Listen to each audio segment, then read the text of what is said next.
Inaantay ka na ng lupa, pare. Rex, matagal ko nang pinagsisihan yung partisipasyon ko dun sa pag-frame up sa'yo.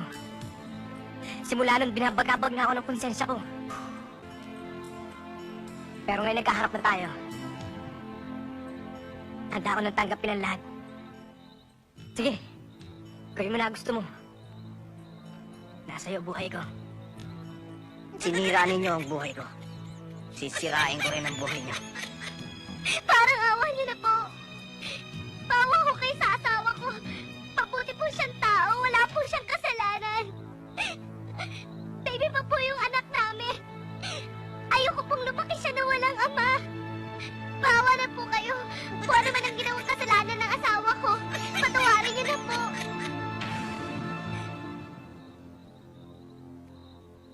Saan ko matatagpuan si Rogado? Sa headquarters. Naghahanda na sila para sa isang operasyon.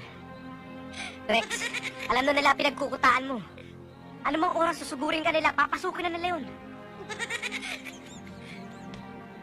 Rex. Pangako. Tetestigo ko laban kay Rogado.